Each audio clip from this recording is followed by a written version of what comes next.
Hi there, Warriors, and welcome back to the Uruguayan Heroes YouTube channel. And it's less than 3 weeks until Uruguay start their Copa America campaign. And we will be in search of the 16th Copa America title, trying to dethrone Argentina.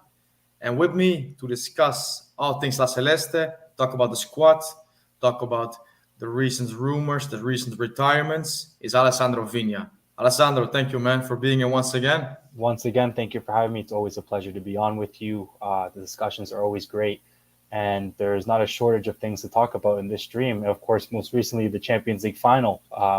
Congratulations to Real Madrid. Congratulations to Valverde, who played a phenomenal game. But I hope he rests because Copa América is just around the corner. Yeah, no, I mean, absolutely. Thankfully, recent weeks he got a little bit of rest, after a season where he was always on a team sheet, played nearly every minute of every game. So it's good for him to now finally be done with. And for him, yeah, Mexico, obviously, he will not play there in the upcoming friendly. And then now 3 weeks of rest. But moving on from that, I think this was quite a significant week, quite a historical week as well. I mean, we just talked about it briefly before we went live. Cavani is retired. Vecino has retired from the national team. What was your first thought, first feeling when you heard, especially about the news of Edison Cavani? I think it was a shock. I think I had already mentally, Vecino, what happened with Vecino is not a surprise. I think what's a surprise is the timing of it. Just coming off a goal in the last game that he played, it was an okay game. You would have thought, okay, he could be a squad player. But this Cavani thing, I think if you had asked me a year ago after the World Cup, do I think Cavani has a place in this team? I would have said no. I think it's time to move on. And then I see Cavani scoring goals for fun in Boca, regaining physical form, regaining shape, regaining a love for himself as well, this newfound passion.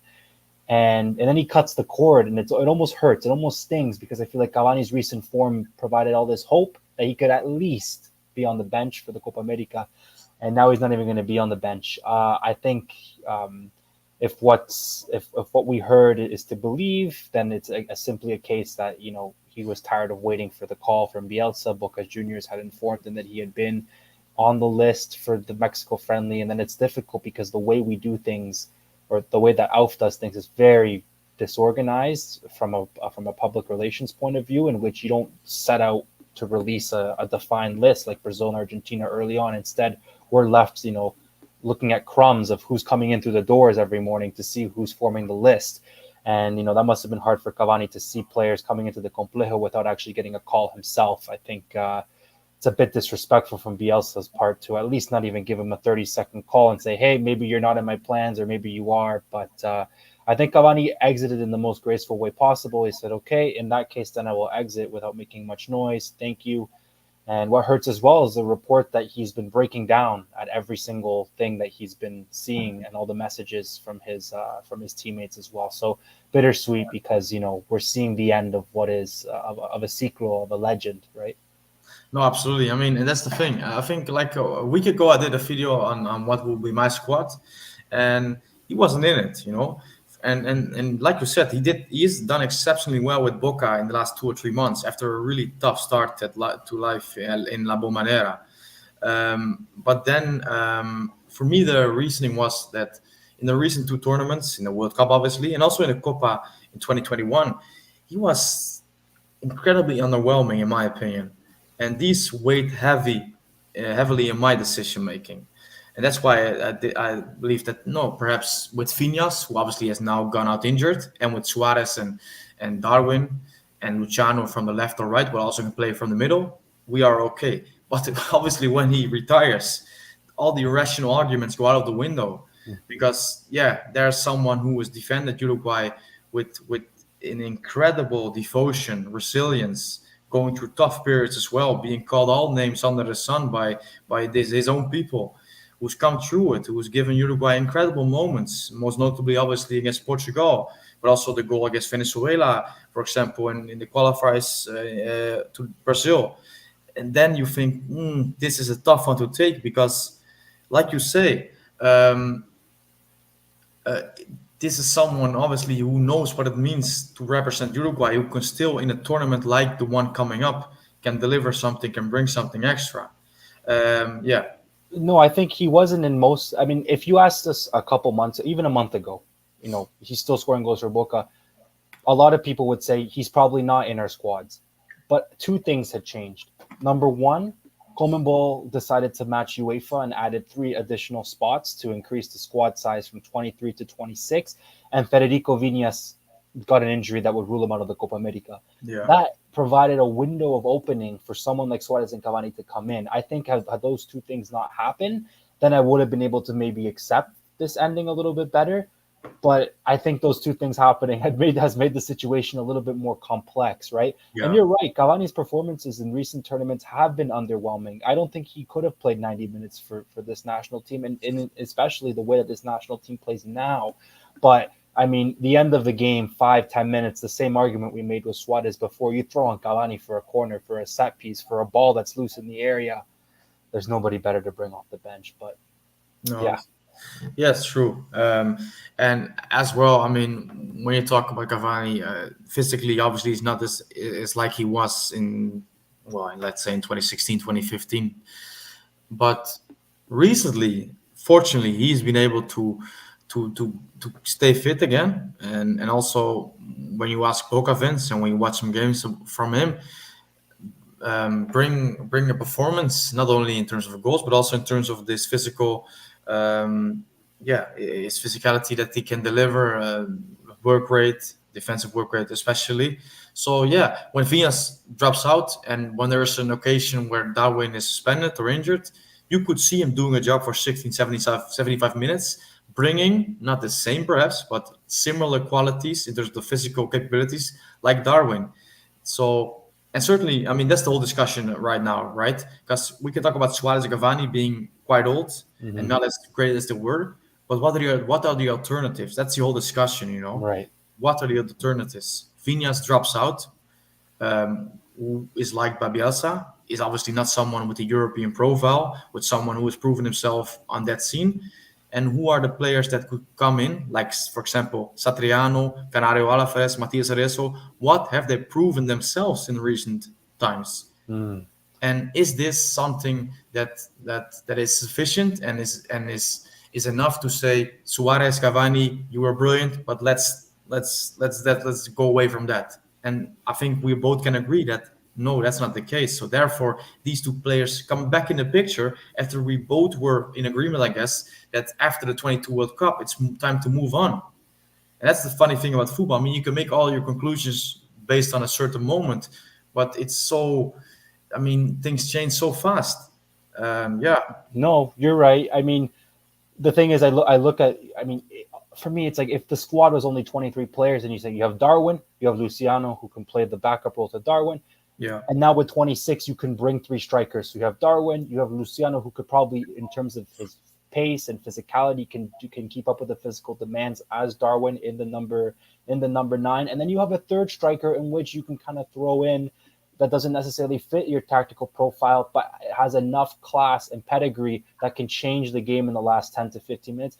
In particular, given the opposition that we find ourselves playing against in the first 2 games, where I don't want Darwin Nunez to play 90 against Panama and Bolivia. I know how physically demanding the tactical demands of Bielsa is going to be. I'd rather have Darwin rest those first 2 games. He's obviously going to play and start those first 2 games, but it wouldn't hurt to have him come off the last 30 minutes, right? And then have someone like Suarez and Cavani can come in against yeah. a Panama and Bolivia, who's, I mean, with all respect to the opposition, let's be realistic. We can get by with Cavani and Suarez up front against those 2 teams.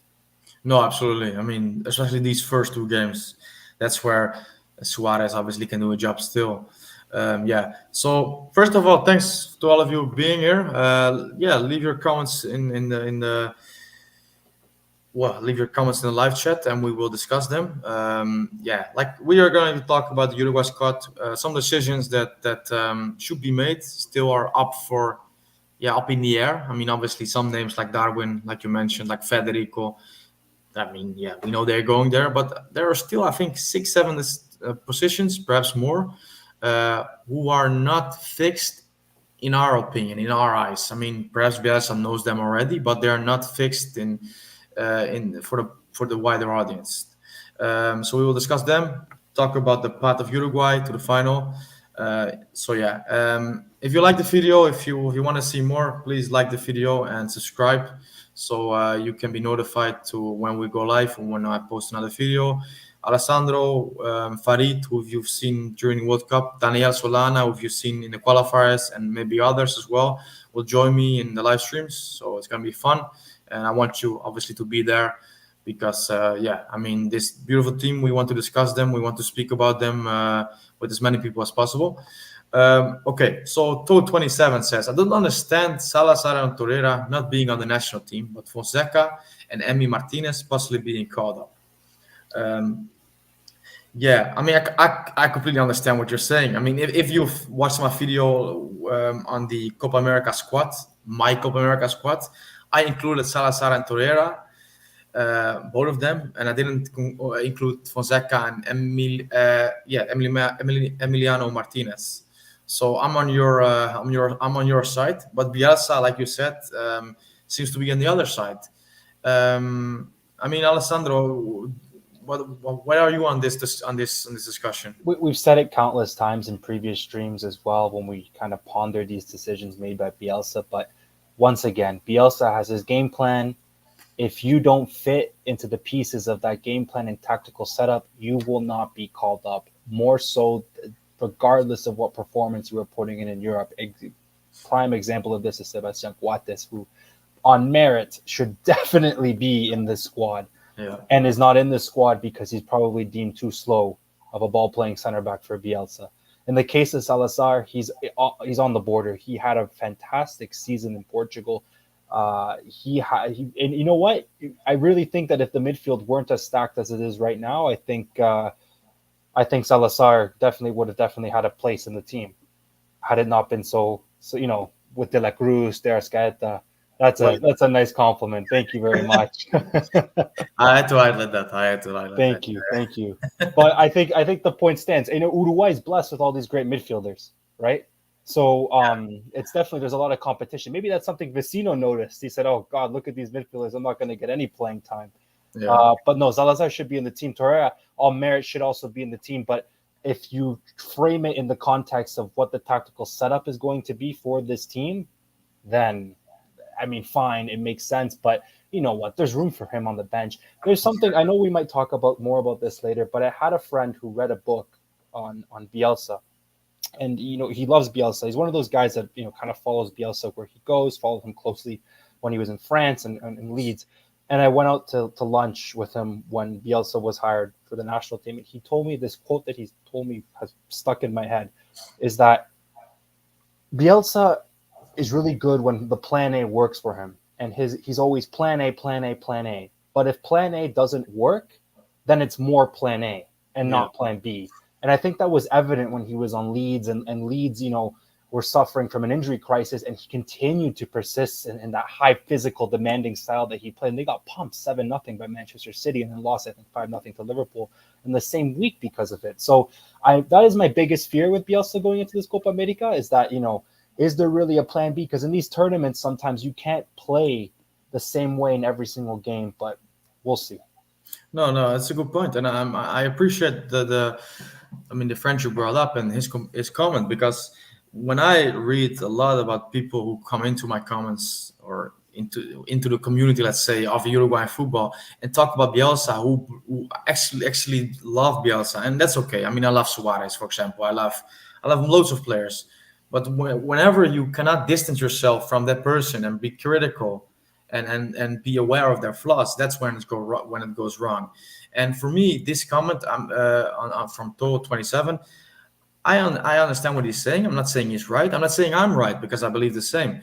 But what you're saying right there on the Plan A one is that some decisions, some calls he makes, they've been proven right so far.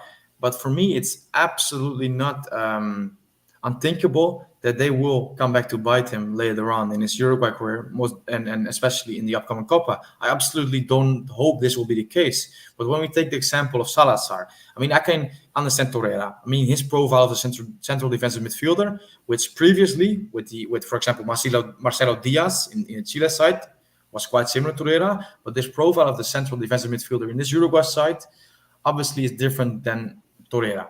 His profile of the center back, when you look at Nicolas Marichal, who's now being called up to the training sessions, who's obviously in terms of quality not on the same level of Coates, but in terms of profile, Yeah. is absolutely in the profile of Bielsa. And Coates, like you said, being slow, maybe less mobile, less agile, is not in that style. But when you look at Salazar, and that's the one I want to highlight, want to have a discussion about, is that I cannot understand for the life of me how you cannot call up Rodrigo Salazar, because everything De La Cruz, for example, can do and is good at. Salazar, I'm not saying he's the same player, but he's so similar in terms of what he can offer, in terms of his versatility, that he can be deeper, that he cannot be a holding midfielder, but a more dynamic midfielder, that he can be further up on the pitch, on the left, as a pure attacking midfielder. All these things he can do. And when we talk about the 26-man squad, which allows for a Suarez or Cavani to come in, how can Salazar not be in? That's what I don't understand. The same argument that we were making earlier about Suarez and Cavani, how okay, they may not fit the profile of the team tactically, but because the squad size is now bigger and you have the extra spaces, what does it hurt to have, someone like a Salazar or Torreira come in for the last 5-10 minutes? For example, Torreira, right? If you're holding on to a 1-0 lead and you have this guy who's going to give everything for the shirt. I mean, biggest example was against Portugal where he pocketed Ronaldo for the whole game. And then come in for the last 5-10 minutes and just be a destroyer in midfield. That's when you kind of say, okay, you know what? We're going to get by this game, and I have this tool off the bench who I'm going to use. It doesn't fit my tactical profile, but it fits the profile enough to get by this game. Same with Salazar, too. Like, if you're trailing, right, last 10 minutes of a game, you have someone like him come on. What if De La Cruz gets injured? What if the Escaeta gets injured, right?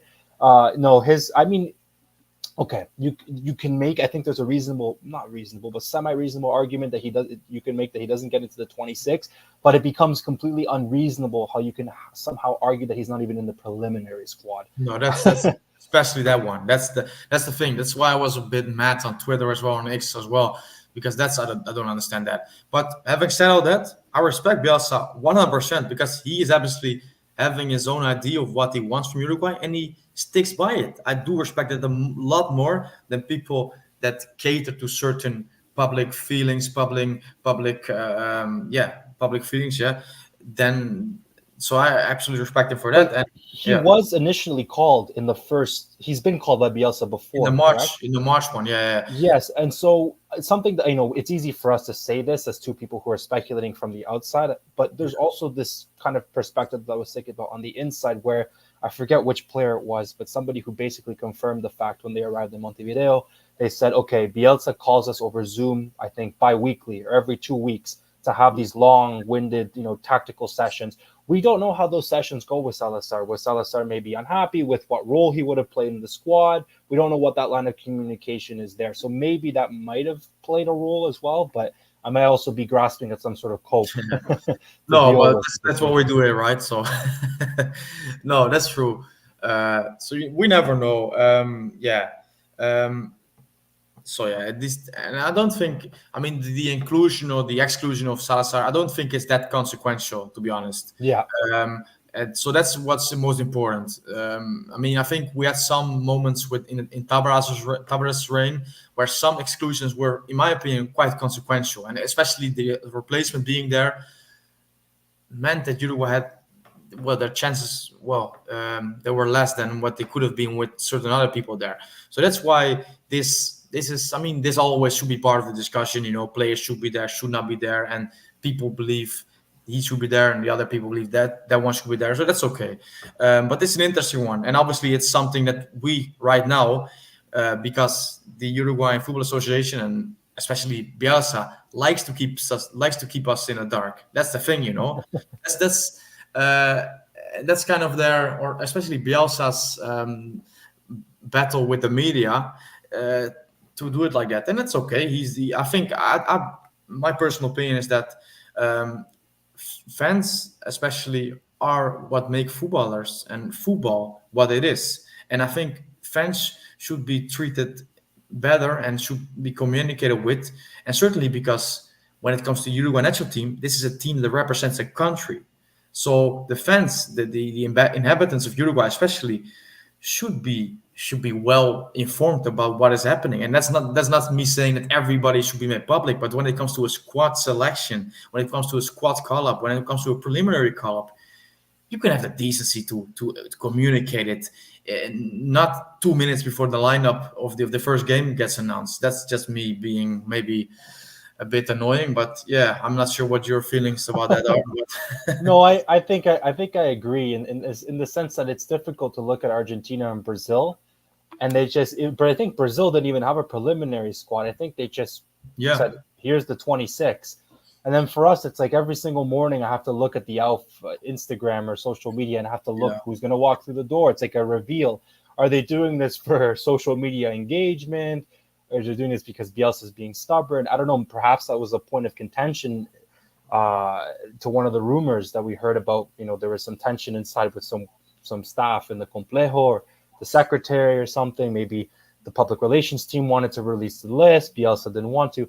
Who knows? Regardless, I do agree with you that I think, as fans who are going to take the time to analyze the team, take the time to be the ones to push this team and be supportive, especially at the beginning of this new cycle, because it's still the beginning of this Bielsa yeah, cycle for us. We're at least, entitled to at least a little bit of clarity in terms of who's going to be there.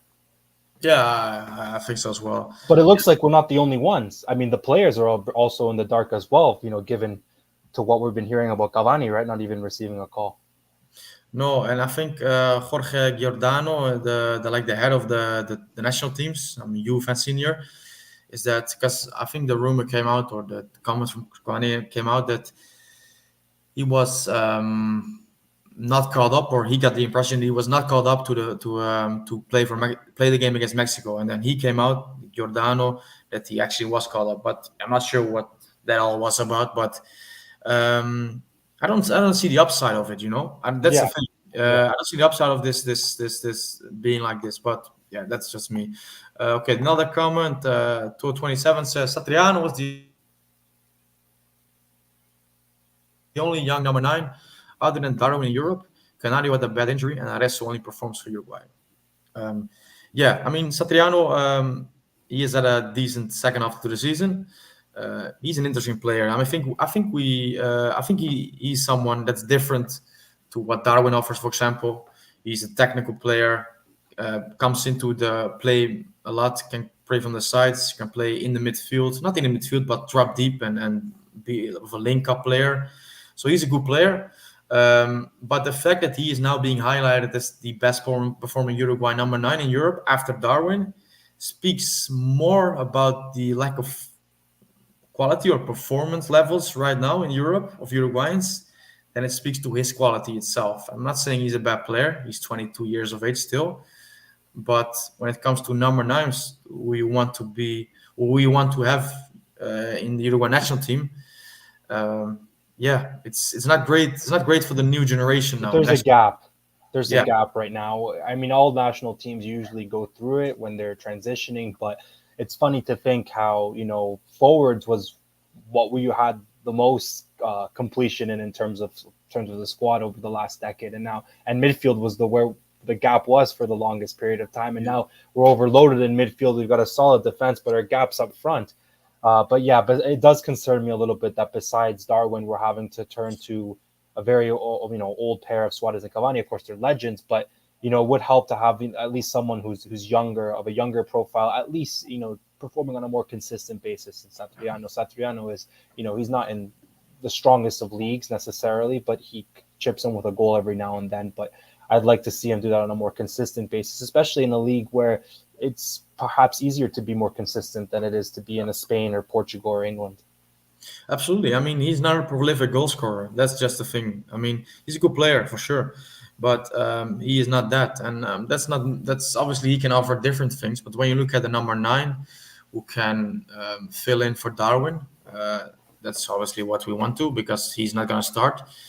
I have my questions, Yeah. but Having said that, like we've already lined out, the options or the alternatives are not that great, and that's why obviously we come back to Suarez, who's 37. Yeah, but I think we all agree. I mean, maybe we can get through it. I mean, Darwin's going to be there. I think Suarez should be there. I think you believe so as well, right? Or no? Suarez, I don't know. I don't know. I mean, he's gonna play tonight for Inter Miami. But do you think he should be there? Oh, he should. I think at this point, Cavani's retired, Vinas is injured. We have more space in the squad. Suarez Yeah, should be there. Suarez is also a fantastic mentor for Darwin. We that's it. saw we saw the positives of that in the November window when they played Argentina and Bolivia. Having Suarez there to support Darwin, I even imagine Darwin missing a chance and then having Suarez kind of sit down and walk him through it and kind Yeah, of, okay, maybe you should do this, maybe you should do that. Invaluable, invaluable. So Suarez should be there 100%. And Suarez, again, like we said before, countless times, is that he could come in for the last 5-10 minutes, chasing the game or fill a game, and he still has enough quality where he can chip in with a goal potentially against a team like Panama or Bolivia. But I think Suarez, he should be there. Will he be there is a different question. I'm getting a little bit more concerned because I haven't heard anything. I haven't heard anything. Suarez hasn't heard anything either. I mean, they play yeah. Mexico on Wednesday. No, it's true, but I think he's obviously gonna play for Inter Miami tonight. I mean, I think the kickoff is less than an hour away, so I think it's. I don't think I'm not concerned anyway because I think they all know he's gonna play this game, and then I think he's gonna leave, and But then we know that this is Messi's last Inter Miami game. But yeah, that's before he goes to meet up with yeah. Argentina, what I'm saying is from an Inter Miami perspective and following a bit of their reporting, I haven't heard anything that would suggest that they've been planning to be without Suarez for a month or so. No, okay, but the thing is that I mean, like we discussed right there, is that everything is so covert when it comes to Uruguay Mm. and who's going to be called up. So I don't think, um, and also, I mean, that's the other problem when it comes to Uruguayan media, especially reporting and news in terms of who's going to be called up, who's going to be there. I mean, yeah, I'm not getting any clarity, and they've been proven time wrong time after time now since Bielsa was appointed. So I'm not worried. I get what you're saying, absolutely, because yeah, there's not been any clear communication. But if we get or if we take your concerns to the next level and we say he's not going to be called up, I mean, come on, who's going to be called up then?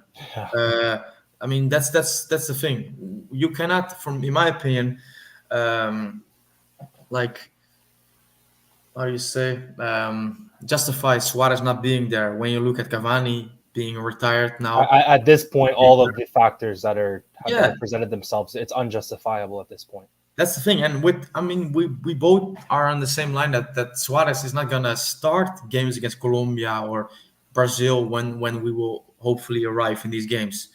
But still, to this day, even when Darwin is there, there's no more prolific goal scorer in the team or in the possible players that Uruguay can call up than Luis Suarez. So it would be a fool, or Bielsa would be a fool not to call him up, in my opinion. But we never know with Bielsa, obviously. And even if he doesn't call him up, obviously we will be behind him. We will be behind Uruguay, but it's for me will be a tough one. It's a sour taste, and it almost leads me to believe what's next because we'll have the answer to this by early next week. I would Yeah, imagine at absolutely. some Yeah, point. So the Suarez retire from the national team done? Now the Cavani's done. yeah. So the I guess Coates, I honestly thought that Coates might be the next one to come out and say, "Hey, my cycle is done too." I don't know. A lot of question marks. I think with Coates will be probably similar to Muslera. He's not gonna get called up for like the foreseeable future, and then eventually comes out one day. It comes in the press that he decided to retire. Yeah, But for him, I mean, he's 20 or 32, 33, and something he's like that. still at quite a good level. But yeah, who knows? Right. It's gonna be. But if we look besides Suarez, I mean, we got Darwin, Suarez. Let's say both of them are being picked. Um, we have Luciano Rodriguez, who's going to be called up. I think. I believe he will. I hope. I Yeah, hope he will. in Obviously, agreement. who can play a striker, but predominantly he will be. I think by be used. Well, perhaps I'm not sure about what Bielsa believes. I think in the Bilbao game or Bilbao the Basque Country game. País Vasco. Yeah, He played, I think, he played and through the middle for a lot of the game. I'm pretty sure he did.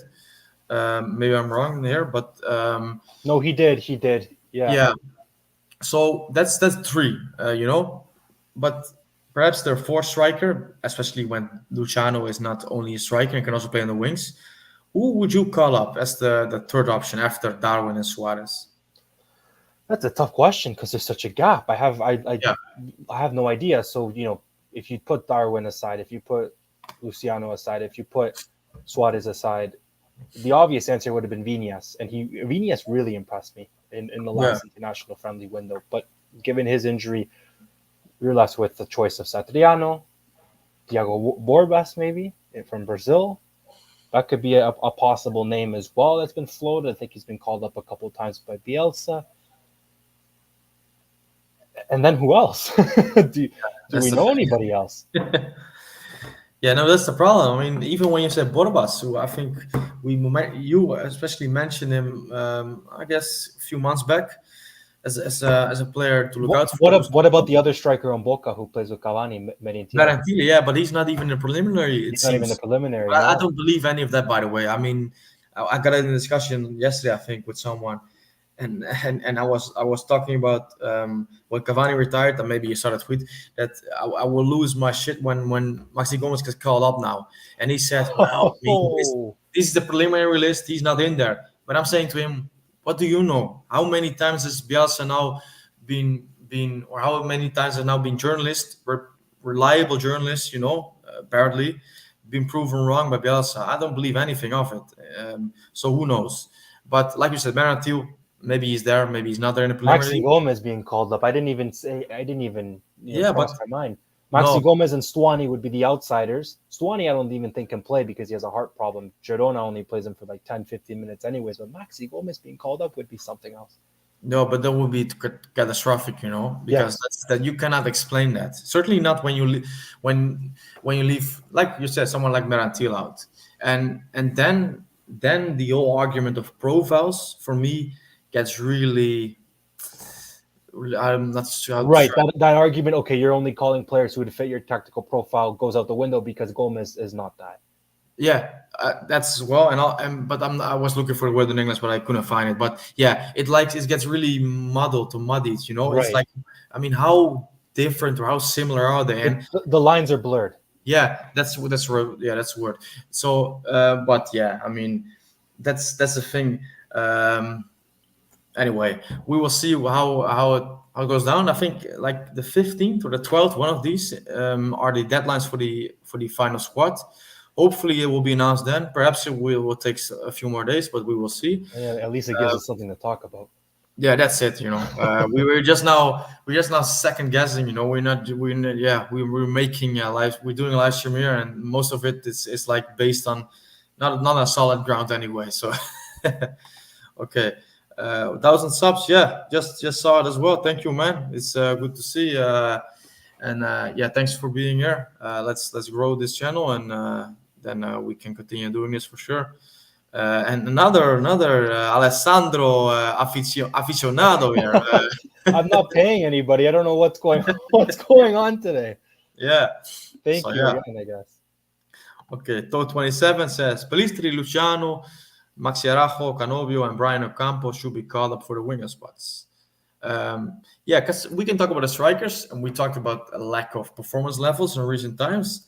But when it comes to a certain position in the Uruguay team, I think there's no other position like the winger position in the Uruguay team with players or with the spots up for grabs like the winger positions. I mean, maybe kind of mull it all together in that sentence, but because when you look at it realistically, who actually right now make a case to be there and that they should be there and that irrefutable? I think Maxi Arajo is one based on Yes. his performances in the qualifiers. But other than that, yeah, we can look back at Palistri in these last four qualifiers in the 2022 cycle. But after that, it wasn't that great, That's just the truth. Brano Campo hardly played any games this season. Luciano, obviously, yeah, okay. But what is your opinion on this? When we say three wingers or maybe two wingers for each position, who do you call up? I mean, I'll start by saying that the wingers are the most important position for Bielsa in his team. Oh The way yeah, that he describes it, the way that he wants the wingers to be playing right up against the touchline to spread the opposition, to give a hard time to the opposition's fullbacks. I think the only player of this list that I look and I say yes that's, instantly is Araujo. Maxi Araujo, for sure, based on his recent performances in qualifiers, impressed me. Was the surprise for me over the last 4 or 5 yeah. qualifying games. Canobio as well. Canobio would also be the name as well that I would gravitate towards, because there's an aspect to him that he can both be offensive, but then he can also help out a lot defensively. Of the wingers here listed in this comment, he's the one I would trust the most to be one to track back, to do the dirty work on the wing. Brian Ocampo and Pelistri fit into this category in which they are the most perfect wingers who can be attributed to the way Bielsa wants his wingers to be on paper. But necessarily in the execution, this is why Pelistri has probably played so many minutes in qualifying and started so many games. On execution, we haven't seen that come into its full fruition, especially with Pelistri. I think he's been underwhelming. Of course, these two players have also been underwhelming for their clubs. I mean, Ocampo, you can't blame him too much. He's coming off an injury, I believe. But all of these wingers here are wingers that I would take to the Copa América. But Araujo and Canobio will be the first two in terms of importance that I would bring, in my opinion. Bielsa would probably would argue otherwise and say Yeah, Pelistri and no, Ocampo. just And Luciano, I don't even consider more of a winger. I think he plays more of a striker role in this team than he does as a winger. But the value that he adds is that he can play both. He's the only player who can play both in the 9 and also on the wing as well. yeah, no, I'm in agreement there. I mean, most of these I would take as well. Ocampo, I have some. I like Ocampo a lot. I mean, let get that clear. But obviously, because he's rarely played this season due to injury, it's a tougher one. But yeah, I think wingers they're important for Bielsa to the system. But they're I mean every position or every player in Bielsa system is like this, but they are means to an end, especially the winger position. I think like uh, with especially what Pelistri and Araujo did and delivered. Yeah, they were, especially Araujo, were important in certain occasions, but when they're more important to create space, to bring other people into place, to obviously do a lot of defensive work. So they are not obviously they're attackers and they're tasked with being of importance in the final third. But more than that, they're like these players that are really important to keep the shape, to have this, to keep the system, to apply the high pressure to the defense of the opposing side.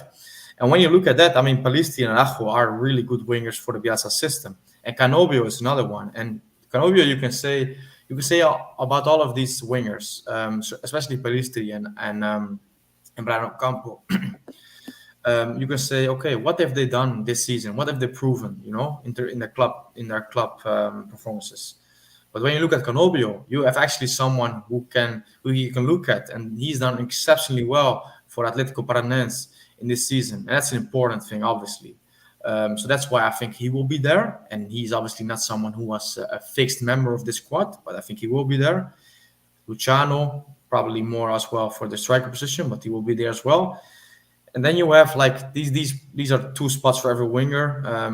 Like theoretically, it depends obviously how you judge Luciano. But obviously, when you have 26 men, you can allow for perhaps one or two more wingers.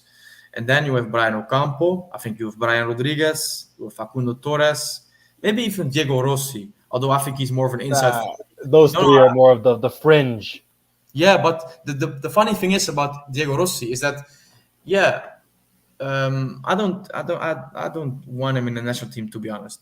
But when you actually look at how he performs in the MLS compared to, for example, Facundo Torres, especially this season, or to Brian Rodriguez, who's been a bit part player for Copa America this season, he actually makes a decent case. But when once again we refer to the profile of what Bielsa wants, he is not that. He is more of an inside forward, of a bit of not a poacher, but more of a number 9 than a winger, I would say. So that's why the likes of Brian Rodriguez, Facundo Torres, and Brian Ocampo will be on the forefront of Bielsa's mind, and Diego Rossi probably will not be. Diego Yeah, Rossi could be CONCACAF champion. Yeah, he with will play tonight Columbus. against Guillermo Almada's Pachuca. Yeah, Yeah. So and I mean, when we talk about that, I mean, he scored key goals in this run to the final. So I have a huge respect for him. You know, I remember when he was part of the Uruguay under 20 side in wow. 2017, and he was a bit part player there. You know, he did not make his mark. Uruguay were a talented side back then, obviously, and he was like a little bit below the likes of Chiapa Case, Ardais, Amaral. Um, and then he went to the LAFC, obviously. And I remember being asked by someone who was living there and who also was in football media about my opinion on him. And I said to him, well, I mean, he's a decent player, but I'm not expecting him to pull up trees or something. And actually, he went to become, and gradually, obviously, but a really important player for LAFC. And I think he even won the Golden Boot of the MLS in 2020. Yep. Um, and so, huge respect to him, you know. Didn't work out at Fenerbahce, that's true. But when he came back, obviously last year at Columbus Crew, won the MLS Cup, now into the CONCACAF Championship Cup final. So, huge respect. But like I think we both, like you already said, he's not a player probably that suits into Bielsa's system, and that should be there in this Copa. Yeah. So yeah, I mean, we have discussed some players who should perhaps be there or who should not be there. Some like discussion points on players. I think we can go through some more, but it's also interesting to look at Uruguay's Copa run. I mean, starting Mhm. obviously in the group stages. I think you're going to one of the group stages, right? Group stage games, right? Or Yep. no? So I actually meaning to put somewhere on social media that I will be in Miami for the first opening game against Panama on the I think it's 21st. So I will be there. If anybody wants to meet up at the stadium, would be awesome to do like maybe a community meetup of some sorts. But I have my ticket and my flight booked for that weekend. I found a really good deal. Luckily, that wasn't too expensive. So why not? I hope it's anything more anything good. Anything less than 3 points, and I'll be very disappointed. Yeah. No, hopefully an improvement on 8 years ago. So yeah, that would be great. Right? No, because I have my cousin who, and I tease him about this. He wanted to in the 2016 Copa America. He drove from the Greater Toronto area all the way to where did Uruguay play? I think New Jersey, where they lost 1-0 to Venezuela. And I that is my biggest nightmare is to make that travel and then have a freak result like that. No, that's a game that I hear more people about on Twitter, especially, because that's the first tournament I actually covered you know, Mhm. on the account, you know, and I spoke a lot of people, obviously, because Uruguay. I mean, I think there are like 50, 60,000 people of Uruguayan origin living in the U.S. and Yep. a few people went there and spoke to me about their experience. It wasn't great, obviously, because that was deception, you know, really. And the goal of Rondon, you know, like a Right. really a free goal or an odd goal. So yeah, And the Cavani miss in injury time. yeah, and yeah, that was honestly, And Suarez not being able to come in. And I remember my cousin told me he was way up above in the stadium and he could still yeah, hear the banging on the plexiglass from Suarez trying to beg Tavares to put him on. yeah, yeah. I mean, that was Jesus, man. That tournament when you have Suarez, statistically, I still believe his best years were Liverpool, but statistically, that was his best season ever. You know, Right. and come on, you were in a group with Venezuela and Mexico, and Jamaica, and the least you can do, the least you should do as Uruguay is go through a second, and then you have Suarez back fit, and actually you can have a shot at the title. And honestly, I mean Suarez, his anger obviously back then was that he couldn't come on, but his anger, and perhaps it was there later on when he went home and thought about it. But his anger should be to his teammates, honestly, because the least they could do, bring him or bring Uruguay to the knockout stages, I and then know. actually I know. provide them with the stage to win the It's Copa. almost like I carry you guys through thick and thin and all these qualifiers and the World Cup in 2014. The least you could do to Yeah. me Oh, is get through the first round of this Copa America in a group of yeah. That's it, right? Mexico, Venezuela, and Jamaica. Yeah. I mean, that was peak Suarez dependence. You know, Right. peak of it. You know, and that's yeah. we're not gonna get into that discussion, but that was the The frustration. last thing I'll say is I saw an interview recently with Tavares where he talked about, I think it was later that night, Suarez couldn't sleep, and he had went to Tavares' hotel room personally and apologized to him.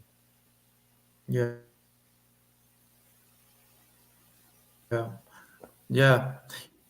The thing about that, I mean, that's the respect obviously they have for Tavares, and I respect their respect to Tavares. Obviously, that's okay.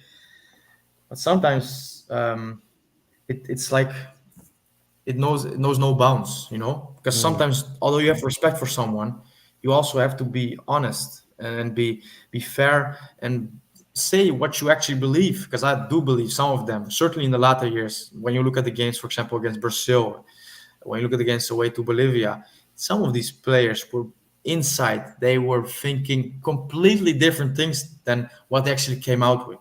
I'm absolutely convinced yeah, of that. But yeah, that's okay. I mean, that tradition or that culture of respect is good. But for me, uh, yeah, it's a bit too much sometimes.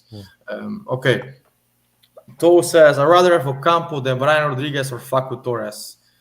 Uh, yeah, I probably have that. I do think that as well. Or I do agree. yeah.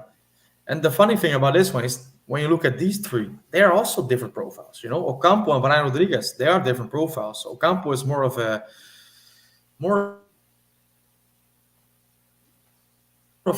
they're both technical, obviously, but Ocampo compared to Brian Rodriguez is more with some pausa. I think that's the term they use in their game. Like they can delay the game, be Mm, more inventive, be more trying to split open defenses, and more of a pure dribbler. And Brian Rodriguez is more explosive. More of a runner and someone who actually, when you look at Bielsa, fits more into the Bielsa profile. But it seems like Ocampo is someone that Bielsa also likes because I mean he calls him up to the Complejo Celeste to the preliminary squad after he's just played. I think it was 200 or 150 minutes all season. So yeah, that I mean that says something, right? right. Yeah, I mean Facundo Torres is coming off a beautiful goal he scored in the MLS the other day. Very well worked. If anybody had a chance to see it. Yeah. Or you just the connection was a little bit. No, the That's okay. connection was a little bit off. No, I just said Facundo Torres. I was making a joke. Facundo, for anybody who saw his Oh last goal, it was a beautiful goal that he scored in the MLS recently. yeah, I saw it. Yeah, that was comedy capers, man. That was honestly. Um, okay, this is a question. This is a good question, and I think also a topical one when we look at recent developments regarding the under 20 players, which generated some frustration with me. And it's from Corfo. Which player from the last under 20 world champions do you guys think would next to be given an opportunity in the eliminatorias, the qualifiers? Yeah, Alessandro, anyone you have on top of your mind right now? If you would ask me before he went to Saudi Arabia, I would have said Fabricio Diaz would have been the one that I would have been most excited about. But we already have a stacked enough midfield. Obviously, the answer, obviously, is Luciano, who I think has not played for in the qualifiers yet for Uruguay. But given an answer, but answering with somebody who has not yet appeared, who's yet to appear for the national team, I'd probably go with Alan Maturo, who's playing in Italy. I think that he's been putting in some good minutes in Italy. Where is he? Genoa. Yeah, yeah. Genoa. Yeah, no, I haven't been following very closely, but I've been trying to keep up on Twitter with his case in particular. Well, the Italian league, unfortunately, is the one league that I have least access to, just the way that the broadcasting and stuff works in Canada, which is a shame because I'd love to watch some of his games. But he has a polyfunctionality about him where he can play both left back and center back as well. And I think he's someone who I think should be considered for Bielsa. Okay. Yeah. Our connection is not that stable. Maybe it's my connection, but just the last few seconds there were I didn't catch them. But no, Fabricio Diaz. I mean, obviously, when he went to Qatar, I mean that's something that his chances were kind of vanished by doing that. Alan Maturo, yeah, he's a good one because this season most of it he was injured, but lately he came back, and I think he had a good cameo appearance lately. So he's someone, especially when you look at the World Cup in Argentina, the Under 20 World Cup, the way he controlled, he dominated that left flank. The force, also the technique, and the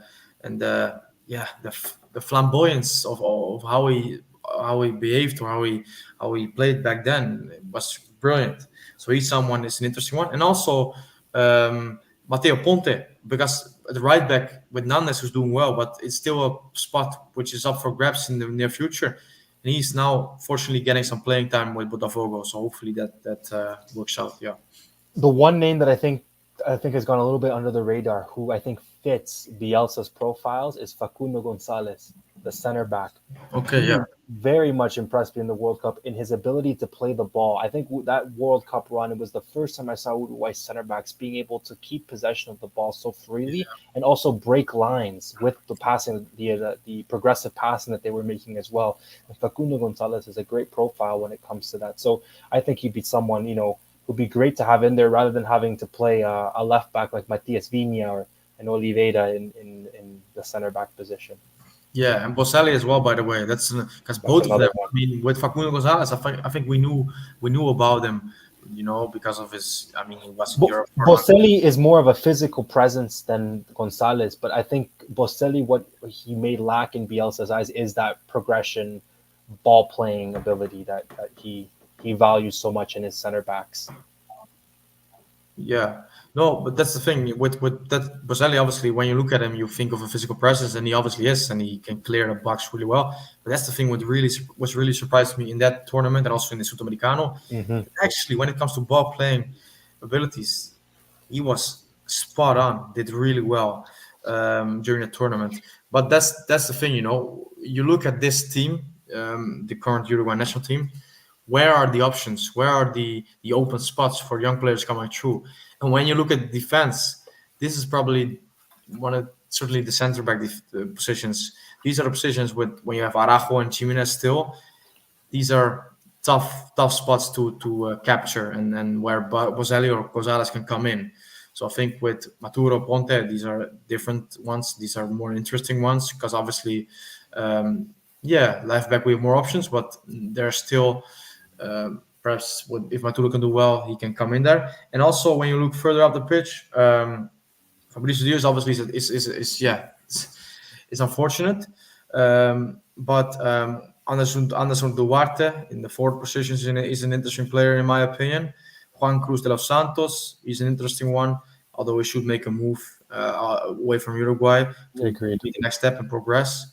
But there are plenty of players there. But it's all about making the right step in their careers, and some of them, unfortunately, have not been able to do that, and that's what's for some of them stagnating their development.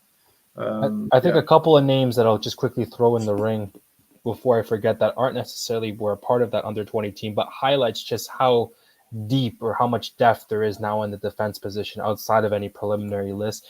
Is names such as Gaston Alvarez, who's playing on Getafe, for example, another player who can also play, who's been utilized at both left back and center back this season, has ball playing characteristics that are also progressive as well. And another name too is Mourinho, right? Who's being watched closely by Atletico Madrid. So it'll be interesting to see the development of those two players. No, absolutely, Mourinho, and on loan from Atletico to in Zaragoza, yeah. Though that's a great thing, It never seems to be like a 10-year gap of central defenders coming through. It always seemed to be unstoppable production line. It's like an Italian and Uruguayan thing. Yeah, it's incredible. So that's great. Okay. George Sumilio says, "I'll be at the Uruguay versus Panama and US games. You guys making it out this time?" No, for me not. But yeah, Alessandro, like you said, he's there, and I'll be there. Yep. I'll be there. The 21st, I think, is the game. It's a late kickoff. I think Sunday at 9 p.m. Even later for you, obviously at 5 or 4 a.m. 23rd, right? 23rd, right? Or no? I think no. Yes, that's right. So the 21st is when I'll be flying out. The game is on the 23rd, Sunday, 9:00 p.m. kickoff in the Miami Dolphins for any NFL fans in their stadium. Okay, yeah, no, that's not my cup of tea, but yeah. Okay, George as well. Any thoughts on a friendly versus Costa Rica? Lots of youth on display. I think Alessandro catch that game. I didn't.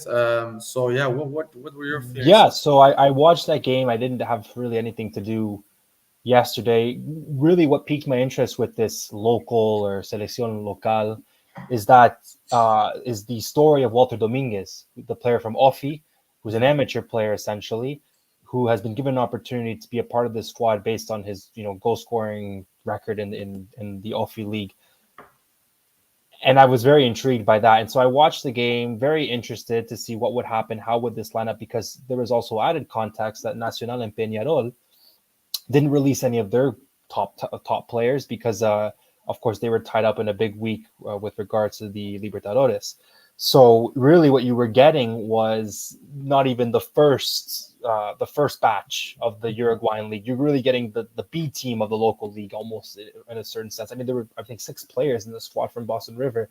I mean, the standout performer in the game was Randall Rodriguez. Obviously, that's no shock. You're very confident in terms of he's definitely done some training in terms of coming out to receive the ball, because there were a lot of crosses, loose crosses that he came out to collect with a lot of confidence, and that was something that that's stuck in my mind, given that was Muslera's weakest part of his game was trying to command the area in terms of coming out for crosses. I mean, it was a reoccurring mistake going back all the way to the third place game in 2010. But what I saw from the team overall, it was a very boring game. Costa Rica actually missed a penalty. They were given a penalty a few minutes before halftime. They hit the posts, so we really should have been 1-0 down going into half.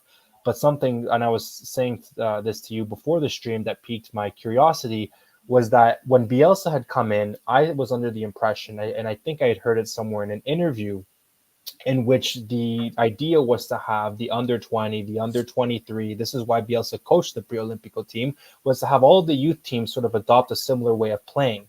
Now, I'm not so sure whether this was because of the circumstances that the Selección Local found themselves in, and not having, their first choice of players available. But the way that they had played last night was set out in a very old-fashioned Tavares-esque 4-4-2. One of the center midfielders would drop in front of to cover for the back four, be a play a destroyer type role, and then the other one would sort of advance and be that sort of attacker. And it was just very, very dull. Uruguay didn't generate any clear-cut chances. I think there was maybe one breakaway in which the goalkeeper collected easily. It was a very dull game. I can't believe I wasted 2 hours of my Friday night watching it. I should be entitled to some sort of monetary compensation from ALF. It's a scandal that ALF are even charging fans to watch that game on their platform. That game should just be one of the games. Did they? Did they? Yes, Yeah, really? yes. That That's game a should be scam. should be streamed Come live on. on their YouTube. I mean, then But you're not. Yeah, then you're not reading the room. no, they are not reading the room at all. But Dominguez did end up playing, I think, the last 10 minutes, and actually did more than Damiani, I think his name was, and Fonseca did for the whole game prior, which was kind of funny to see. But no, it was what you would expect, a dull 0-0 and nothing really of note from that team. No, yeah, that it's unfortunate because yeah, the idea. I think when it came out, I like the idea. I mean, like Giordano, who was obviously a bit of the spokesperson for the Uruguay national team and their future, their ambitions, and their ideas.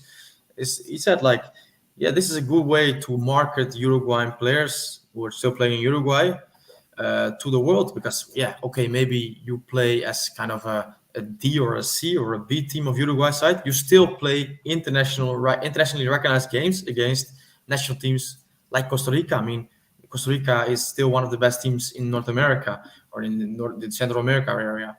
Yeah. No, I was just gonna say that was this his idea? No, I'm not sure if it is a D, but I read an interview about his comments on it and why, for example, they did do it. Because your comment on Bielsa, I can understand why he would believe or he would want that, but it's almost impossible to achieve that goal when you have 23 players from different teams coming together for 3 days of training. He, of all people, should know that that is not possible. He's someone with long-term processes. When you eventually achieve or hope to achieve something, he should know that, obviously.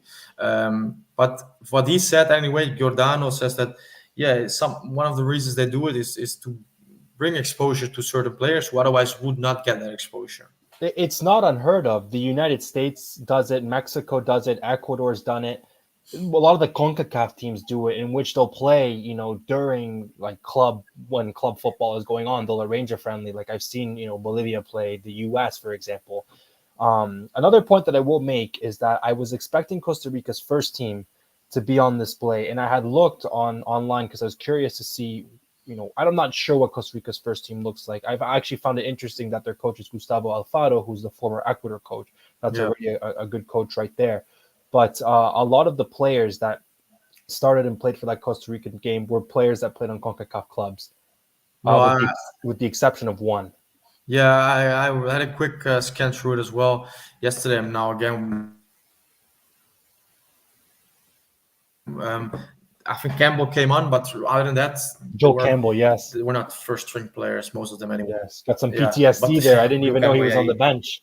yeah, but yeah, when you talk about players that had a great moment or a great tournament, and then actually didn't live up to it afterwards, he's one you can mention for sure. But yeah, he was probably the most recognizable name out of that team or out of that squad anyway.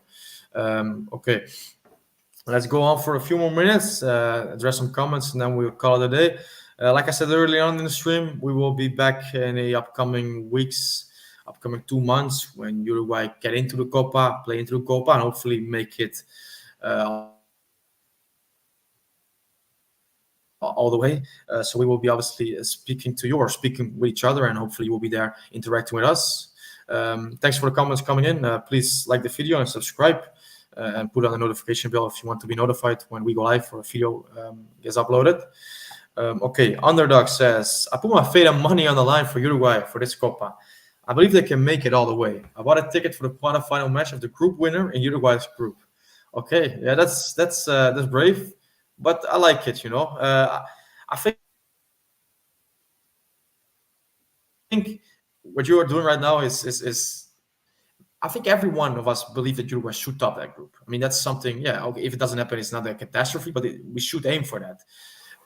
But yeah, hopefully this happens because otherwise you will be watching USA probably take on Colombia or Brazil, which still is a good game, but not ideal.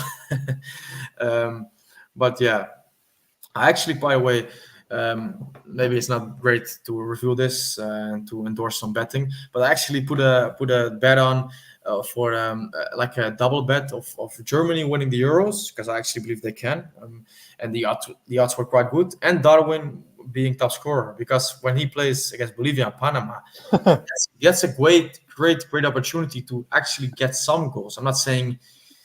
I mean, I'm not completely disregarding or them these opponents, but still, it's a good opportunity. So yeah, let's hope it turns out well.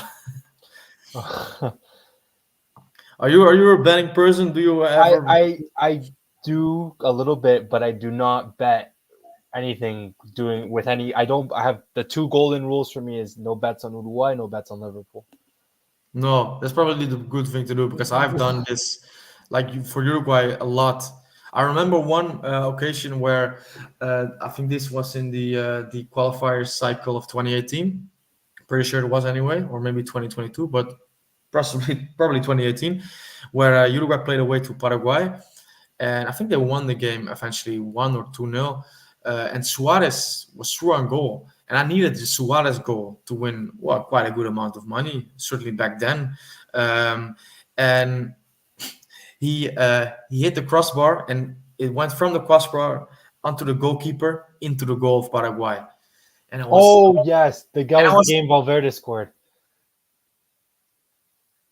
And my first reaction was I was elated, Uruguay scored obviously.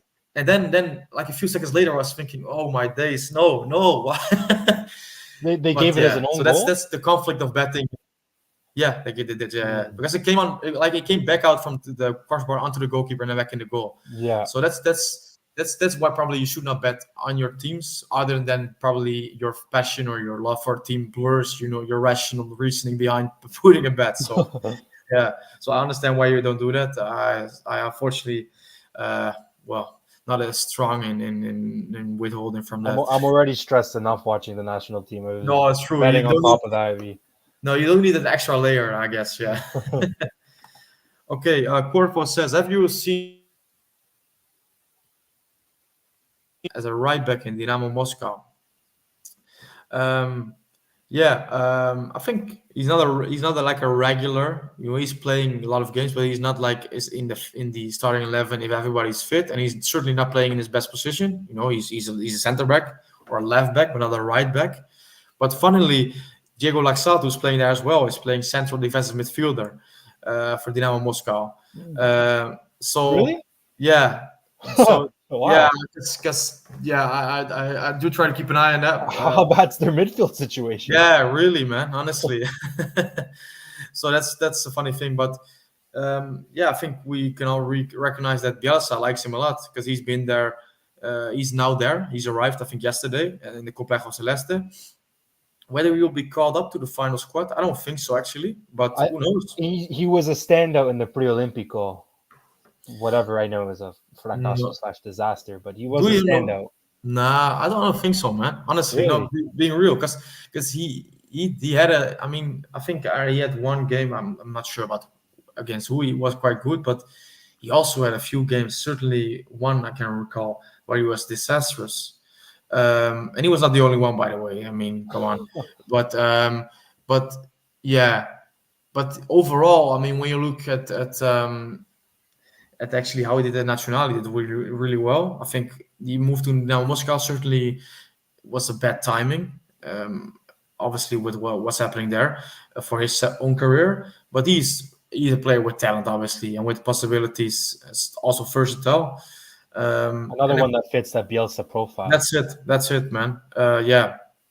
And who can count against Bielsa right now when he actually put his money or put his well, let's stay away from the betting, but put his confidence in Sebastian Caceres, and it actually turned out exceptionally well. And he played two especially brilliant games against Argentina and Brazil. So yeah, This Copa America. This is the vital decision point right now that we're facing because it's going to be make or break for Bielsa. And a lot of fans, you have a section of fans who are on board given what happened in the qualification. You have a set of fans in the middle who said, okay, great, we had some good qualifying games, but they're still, a little bit on the fence. And you have, that sort of minority, stubborn, older guard. You see it, you can yeah, see it through some of the comments in the Uruguayan media, uh, Gorsi being the prime example, who are, anti-Bielsa, just given based on the fact that he's not Uruguayan. So this Copa America is going to say a lot in terms of how well this team does. absolutely. And the thing is, I think we are both probably in the middle section, Yeah. to be honest. So I think Daniel, who was in before, as he has been here before, is probably on the section of full confidence behind Bielsa, perhaps a little bit more to the middle as well. So we are going to try to find someone and I mean we obviously can discuss it and we have disagreements, but perhaps it probably spices it up a little bit more. Will be Yes. interesting.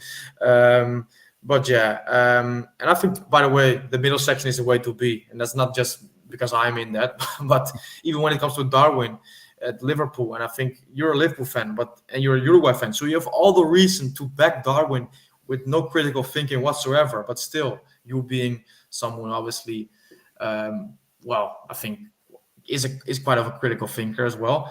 Still believe that yeah, I mean there are still some real flaws, and we should discuss it, and we should have kind of question marks on whether he should be there. It's uncomfortable, but you have to talk about the uncomfortable to get more Yeah, comfortable. That's just how life is. So, but the Darwin thing is a whole other, opening of yeah. Pandora's box. No, that's hopefully and thankfully for now we're not discussing that, and that's probably But an opportunity and especially given the accessibility of the first two games, if you come out and you score maybe even a goal per game, all of yeah. a sudden that narrative, that conversation shifts in a completely different direction, not just from a national team perspective, but also Liverpool fans as well. Because Liverpool fans, very passionate group of fans, as we all know, very vocal group of fans. They will be following this Copa America very, very carefully for two reasons. One, Darwin Nunez, and second, for Luis Diaz.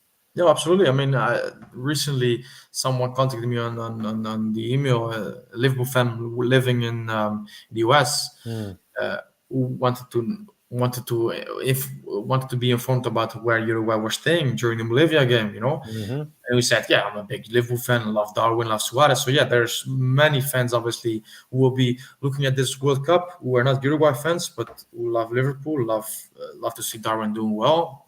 So that's will be interesting, and that obviously, I mean, a tournament like this, when he hopefully can do well and can score a lot of goals and hopefully lead Uruguay to glory, that is something that obviously can change his trajectory, a lot. Because come on, I mean, you arrive at Melwood, or I think it's now a different name, but it used to be Melwood. You arrive there as a Copa American champion, beating the likes of Messi at Argentina and McAllister as well, obviously his teammate, and Allison and the likes of And Vinicius. now we're dreaming.